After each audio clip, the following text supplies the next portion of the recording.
झारखंड से हमारे साथ सौरभ कुमार झा हैं, उनसे गुजारिश मंच पर आएं। बहुत शुभकामनाएं आपको।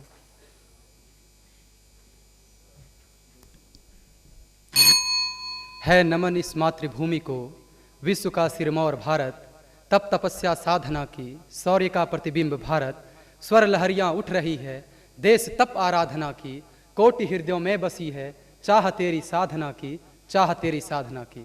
परम वंदनीय माँ भारती को नमन करते हुए युवा हृदय सम्राट स्वामी विवेकानंद, सम्मानित निर्णायक मंडल व देशभक्ति की भावना से परिपूर्ण हमारे सामने उपस्थित युवा तरुणाई, आप सबों को मेरा नमस्कार। मैं सौरभ सदन पटल पर दिए गए विषय पर अपना विचार आप सबों के समक्ष रख रहा हूँ। सर्वप्रथम देशभक्ति व राष्ट्र निर्माण। देशभक्ति व राष्ट्र निर्माण यह कोई आज की बात या नई बात नहीं है। आज से लगभग 5000 वर्ष पूर्व अपने प्राचीन धर्म ग्रंथ वेद में इसका उल्लेख मिलता है। एक उक्ति के माध्यम से यह दर्शाया गया है, वयम राष्ट्रम जागृयेत, अर्थात हम इस राष्ट्र को जगाने वाले हैं, हम इस राष्ट्र के प्रहरी हैं। वास्तविक मायने में अपने मातृभूमि के प्रति त्याग व समर्पण का भाव ही हमारी सच्ची देशभक्ति है। वहीं अगर हम अपने मातृभूमि के प्रति त्याग व समर्पण के भाव को अपने धार्मिक ग्रंथ रामचरितमानस से लें तो लंका एक प्रसंग आता है। लंका विजय के उपरांत श्री लक्ष्मण प्रभु श्री राम से कहते हैं, हे भैया ये लंका तो सोने की बनी है, क्यों ना हम इसे ही अपनी राजधानी बना लें। श्री राम कहते हैं, हे लक्ष्मण यद्यपि स्वर्णमयी लंका तथापि मह्यम न रुच्यते, यह लंका अवश्य सोने की बनी है लेकिन मुझे यह रुचिकर नहीं लगती। जननी जन्मभूमि से स्वर्गादपि गरियसी, माँ और मातृभूमि तो स्वर्ग से भी महान है। मैं वापस अयोध्या जाना चाहता हूँ, माता कौशल्या से मिलना चाहता हूँ, माता कैकेयी से मिलना चाहता हूँ। ये तो तब की मातृभूमि के प्रति प्रेम व समर्पण का भाव था, किंतु जब हम अंग्रेजी हुकूमत के गुलाम थे तब भी हमारे देश के वीर जवानों ने, अमर क्रांतिकारियों ने, शहीदों के एक एक नारों पर टोलों का टोला अपना सर्वस्व न्यौछावर करने के लिए खुद को पहली पंक्ति में खड़ा करता था। लोग मर जाते थे, मिट जाते थे, अपितु अपनी देशभक्ति साबित कर जाते थे, क्योंकि यह उस दौर की देशभक्ति थी। किंतु आज हम एक आजाद भारत में निवास करते हैं। आज आवश्यकता नहीं है अपने देश की खातिर मर जाने की, मिट जाने की, अपितु आज अगर हम अपने निजी कार्य को भी सच्ची लगन, मेहनत व ईमानदारी के साथ करें तो वही सच्ची देशभक्ति होगी। यह जरूरी नहीं कि हर व्यक्ति माँ भारती की सेवा देश की सीमा पर खड़ा होकर करे, क्योंकि हम ये मानते हैं कि देश की सीमा पर खड़ा हमारे देश के हर वीर जवान देशभक्त हैं। खेतों में काम करने वाले हमारे हर एक मजदूर किसान देशभक्त हैं, क्योंकि न मस्जिद को जानता है, न शिवाला को जानता है, पेट का भूखा बस भोजन के निवाले को जानता है, बस भोजन के निवाले को जानता है। एक बड़े विद्वान हुए समीक्षक वी.एस. नायपॉल, उन्होंने लिखा कि चाहे मैं रोम में रहूं लेकिन मेरी आत्मा तो राम में रमती है, मेरी आत्मा तो भारत में रमती है।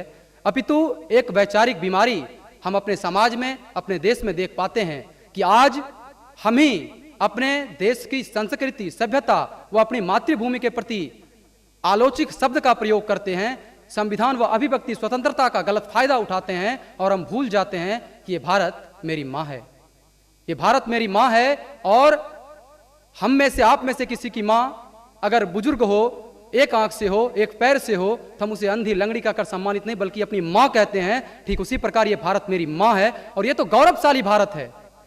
मैं बात कर रहा हूं उस गौरवशाली भारत का जिसकी अवधारणा वसुधैव कुटुंबकम अतिथि देवो भव की रही है। मैं बात कर रहा हूं उस गौरवशाली भारत का जब पूरे विश्व में विश्वविद्यालय शिक्षा का अलख नहीं था, तब हमने तक्षशिला व नालंदा देकर पूरे विश्व को विश्वविद्यालय शिक्षा के क्षेत्र में आगे बढ़ाया। मैं बात कर रहा हूं उस गौरवशाली भारत का जिन्होंने चरक देकर पूरे विश्व को आयुर्वेद के क्षेत्र में आगे बढ़ाया। मैं बात उस भारत की भी करना चाहूंगा जो अपने हर एक कार्यक्रम में सर्वधर्म समभाव, पूरे जनमानस के लिए, शांति के लिए, सर्वे भवन्तु सुखिनः, सर्वे सन्तु निरामया, सर्वे भद्राणि पश्यन्तु, मां कश्चित् दुःखभाग् भवेत्, ऐसे मंत्र के साथ संपूर्ण जनमानस के कल्याण के लिए अपना प्रार्थना करता है। मैं उस गौरवशाली भारत की बात कर रहा हूं। यद्यपि सदन पटल पर दिया हुआ विषय देशभक्ति व राष्ट्र निर्माण, जो कि सबका साथ, सबका विकास, सबका विश्वास के थीम पर आधारित है, परंतु मैं यहाँ अपने देश के प्राचीन इतिहास के बारे में कुछ शब्द रखना उचित समझता हूँ, क्योंकि हमारा मानना यह है कि अगर आधुनिकता शाख है तो प्राचीनता जड़ है। बिना प्राचीनता का स्मरण किए आधुनिकता के क्षेत्र में आगे बढ़ना अनुचित होगा। हम बेशक आधुनिकता के क्षेत्र में आगे बढ़ें, अपितु अपनी प्राचीनता का स्मरण करना भी हमारा कर्तव्य है। जैसा कि प्राचीन इतिहासकारों ने यह उल्लेख किया कि जब हम विश्वगुरु थे, जब हमारा भारत विश्वगुरु था, तब हमारे देश में अधिकांशतः लोग बेरोजगार नहीं थे। वो अपने अनुसार रोजगार का सृजन स्वयं करते थे और सुखद व स्वावलंबी जिंदगी जीते थे। किंतु काल अवधि बीतता गया और हमें अपने द्वारा किए जा रहे कार्यों के प्रति हमारे मन में हीनता का भाव उत्पन्न हुआ और हमने उस कार्य का तिरस्कार कर दिया। आज आवश्यकता है पुनः उस कार्य नीति को अपनाने की, ताकि हम पुनः सुखद व स्वावलंबी जिंदगी जी सकें और हम आर्थिक रूप से मजबूत हो सकें। वही अगर हम बात करें अपने सामाजिक क्षेत्र की, तो इसका सीधा संबंध व्यक्ति निर्माण से है और सदन पटल पर दिया गया विषय में राष्ट्र निर्माण। इस राष्ट्र निर्माण शब्द के लिए स्वामी विवेकानंद जी ने कहा था कि राष्ट्र निर्माण का एकमात्र मूल आधार है व्यक्ति निर्माण। बिना व्यक्ति निर्माण के राष्ट्र निर्माण का स्वर्णिम स्वप्न अधूरा सा लगता है।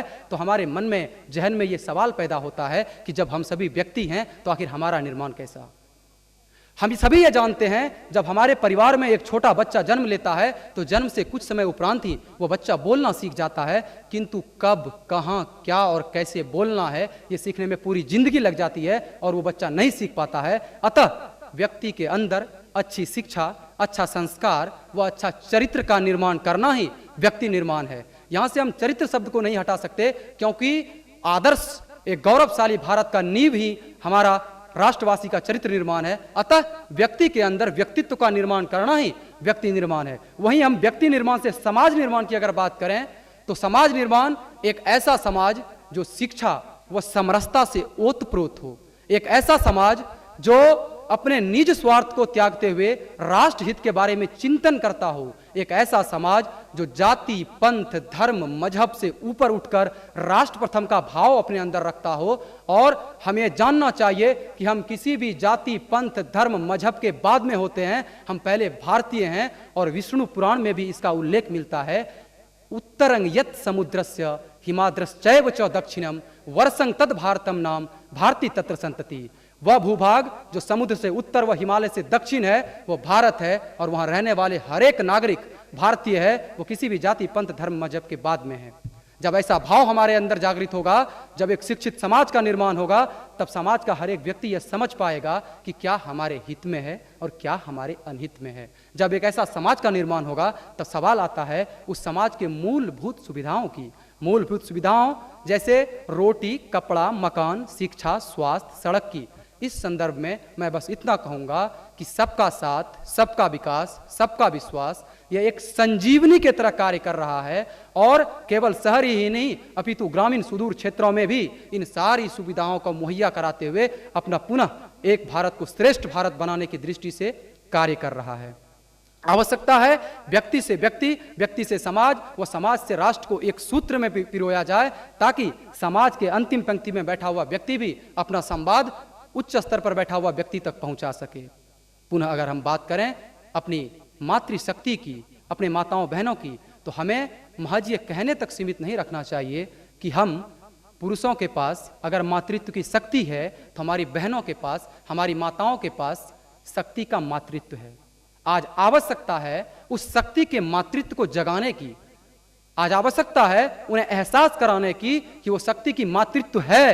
हम बेशक अपनी बहनों को विश्वविद्यालय शिक्षा, मेडिकल, इंजीनियरिंग आदि विभिन्न क्षेत्रों में आगे बढ़ाएं, लेकिन उसके साथ साथ हमें उन्हें आत्मरक्षा का भी शिक्षा देने की आवश्यकता है। हमें उन्हें यह एहसास कराने की आवश्यकता है कि बहुत छुपा है साहस तुझ में, उठ अब उसे पहचान तू, जाग उठ अब दुर्गा बन, है राष्ट्र सम्मान तू, है राष्ट्र सम्मान तू।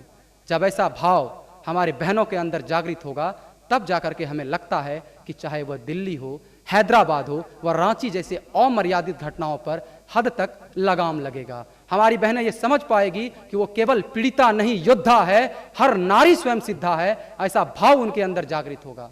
अपना राष्ट्र निर्माण तब संभव नहीं हो पाएगा जब हमारे देश की युवा पीढ़ी खुद को नैतिक कर्तव्यों से वंचित रखेगी, बल्कि हमारा राष्ट्र निर्माण तब संभव होगा जब हमारी युवा पीढ़ी अपने निजी स्वार्थ को त्यागते हुए राष्ट्र प्रथम, देश प्रथम का भाव अपने अंदर जागृत करेगा। अपना राष्ट्र निर्माण तब संभव होगा, अपना राष्ट्र निर्माण तब संभव होगा जब देश हित में चल रहे अभियान, चाहे वह स्वच्छ भारत अभियान हो, फिट इंडिया हो, वृक्षारोपण हो, वृक्ष संरक्षण हो, जल संरक्षण हो, इसे महज हम नारा नहीं अपना अधिकार समझकर पूरा करेंगे। यद्यपि क्योंकि स्वामी विवेकानंद जी ने कहा था कि जिस कार्य की अपेक्षा हम औरों से करते हैं, आवश्यकता है उस कार्य को हम स्वयं करते हुए औरों को जागृत करें। अंत में मैं कहना चाहूंगा कि राष्ट्रभक्ति ले हृदय में खड़ा हो यदि देश सारा, राष्ट्रभक्ति ले हृदय में खड़ा हो यदि देश सारा, संकटों को मात कर यह राष्ट्र विजयी हो हमारा, यह राष्ट्र विजयी हो हमारा। जय हिंद, वंदे मातरम।